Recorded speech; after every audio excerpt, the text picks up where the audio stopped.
ഈ കേട്ടുകഥകളും കെട്ടുകഥകളും തമ്മിൽ വലിയ വ്യത്യാസമുണ്ട്. ഇന്ന് അങ്ങനെ ഒരു കാര്യം പറയാം നിങ്ങളോട്. പകുതി മനുഷ്യനും പകുതി ജിന്നുമാണെന്ന് ചരിത്രത്തിൽ പറഞ്ഞു കേട്ട ഒരു രാജ്ഞി ഉണ്ടായിരുന്നു. Yes, the Queen of Sheba. അതെ, ഇതും ഒരു ചരിത്രമാണ്. നൂറ്റാണ്ടുകൾക്ക് മുൻപ് ഷീബ കേന്ദ്രമാക്കി ഭരിച്ചിരുന്ന ഒരു രാജ്ഞിയായിരുന്നു ബൽക്കീസ്. സമ്പന്നമായ രാജ്യം, സമ്പന്നയായ രാജ്ഞി, അതായിരുന്നു ബൽക്കീസ്. ഖുർആനിലും ബൈബിളിലും ഷീബ എന്ന സങ്കല്പിക രാജ്യത്തെ പറ്റി പറയുന്നുണ്ട്. ദൂരെ ഒരു മരുഭൂമിയിൽ ചുറ്റപ്പെട്ട രാജ്യം, കാറ്റിന് കുന്തിരിക്കത്തിന്റെ സുഗന്ധം. ആ സാങ്കല്പിക രാജ്യത്തെ നമുക്ക് അങ്ങനെ വിശേഷിപ്പിക്കാം. സൂര്യനെ ആരാധിച്ചിരുന്ന രാജ്ഞിയും ജനങ്ങളുമായിരുന്നു അവർ. സുലൈമാൻ രാജാവിന്റെ പ്രവൃത്തിയിൽ ആകൃഷ്ടയായ റാണി പിന്നീട് ഏകദൈവ ആരാധനയിൽ വിശ്വസിച്ചു പോന്നിരുന്നതായും പറയപ്പെടുന്നു.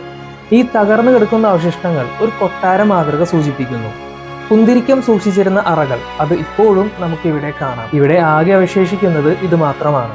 ഈ പ്രദേശം മുഴുവൻ ഒരു കാലത്ത് വ്യാപാര കേന്ദ്രങ്ങളാൽ നിറഞ്ഞതായിരുന്നു. ഇന്ന് ഇത് വെറും കാലത്തിന്റെ ഓർമ്മകൾ മാത്രമാണ്. കടലിന്റെ അരികിൽ സ്ഥിതി ചെയ്യുന്ന ഈ നഗരം 3-ാം നൂറ്റാണ്ടിൽ നിർമ്മിക്കപ്പെട്ടതായാണ് കണക്കാക്കപ്പെടുന്നത്. ഇന്ന് നമുക്ക് കാണാൻ കഴിയുന്നത് കല്ലുകൊണ്ട് പണിത കട്ടിയുള്ള മതിലുകൾ, സംഭരണ മുറികളുടെ അവശിഷ്ടങ്ങൾ, ക്ഷേത്രത്തിന്റെ അവശിഷ്ടങ്ങൾ. എന്നാൽ ഒരു കാലത്ത് ഇവിടെ മറ്റൊരു ജീവിതം നിറഞ്ഞിരുന്നു. വ്യാപാരികൾ, കപ്പലുകൾ, പ്രാർത്ഥനകൾ, സുഗന്ധം പരത്തുന്ന കച്ചവട കേന്ദ്രങ്ങൾ.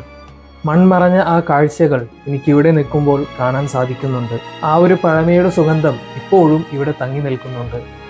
ഞാൻ മുൻപ് പറഞ്ഞതുപോലെ ചരിത്രങ്ങൾ എപ്പോഴും ശരിയാകണമെന്നില്ല.